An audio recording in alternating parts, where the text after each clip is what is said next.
My name is Markus. I was diagnosed in 2012 and I was 27 when I was diagnosed. So one night I got back from a Zumba workout and I went into the shower and I felt a lump.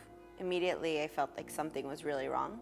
I remember going into my roommate's room and telling her, something's really wrong, and she and everyone else kept telling me, it's probably just a cyst, you're very young, there's no way, it could be something more than that. But after a couple of checkups and seeing doctors and MRIs and CAT scans, I did find out that I had breast cancer. I immediately started with chemotherapy. I did 8 rounds of chemotherapy, and then I did a lumpectomy and 26 radiation sessions.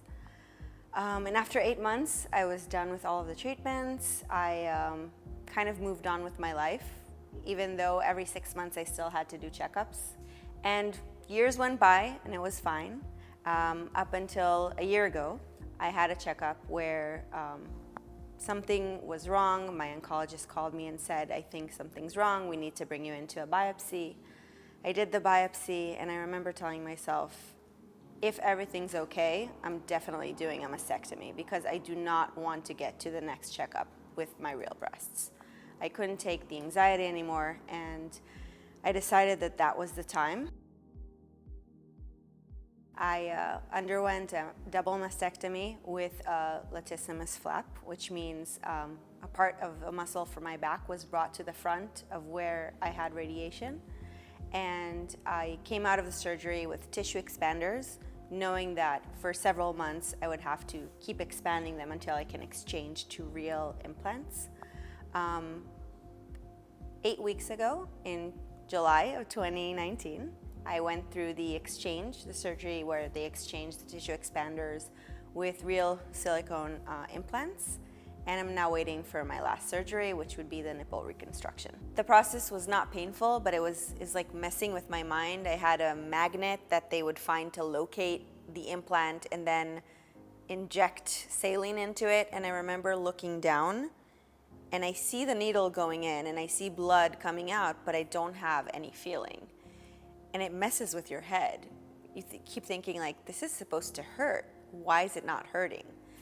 And the first couple of times they did it, I immediately ran out and threw up because it was so weird and my brain didn't know how to accept it. And it was just, I guess people call it like phantom pain. I never knew it was a thing, especially not with breasts. You don't really use them a lot. But it was difficult. Those 5 months in between surgeries, kind of every other week I would change my size and it would really, really hurt. My muscles and my skin would just like expand and stretch, and it was so uncomfortable. I didn't sleep for pretty much 5 months. You can't sleep on your side. You can't sleep on your stomach.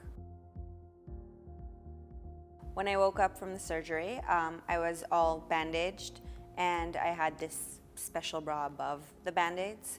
I was in the hospital for 5 days where the nurses took care of me, but going home I think was the most difficult. My mom had to take care of me. I couldn't shower for at least 2 weeks. I had surgical drains, which were horrible. I really felt kind of like there's just tubes coming out of you, and I had to have my mom help me drain them twice a day. My band-aids were usually full of blood, which really disgusted me.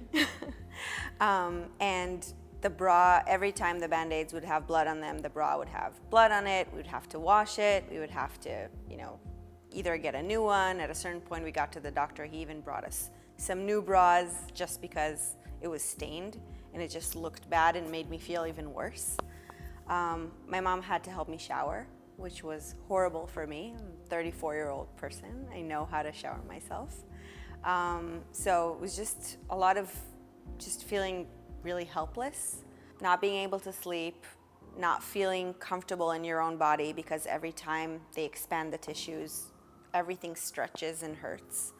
Not knowing if I can buy shirts and what I'll look like and what everything will look like eventually.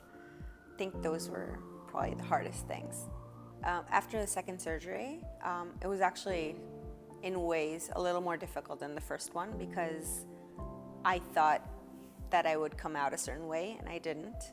I thought that I would wake up looking like a Hollywood actress with these like beautiful silicone boobs, and that wasn't the case. It was horrible. I remember like I couldn't stop crying in the shower afterwards and calling all of my friends saying like I got a really bad botched job, and like I don't know, I'm never gonna look like a woman again, and I can't believe I went through all of this just to look like this. Every day that goes by, it kind of just gets better. You know, I try to look at them as much as I can in the mirror and kind of communicate to myself, you know, this is my new body. This is you. It doesn't feel like me. I can't feel anything, but I'm trying to like train my brain to understand this is part of my body. This is who I am now. So first thing that comes to mind is that it's just, you know, it looks like a bra, which is really cool. I like it.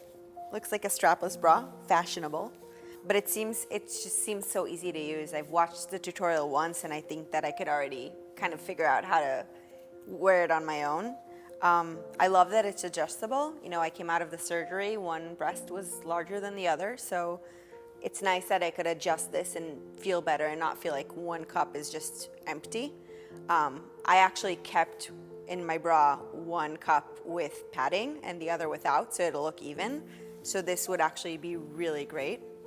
I wish I had this. I think it would have changed completely my recovery experience.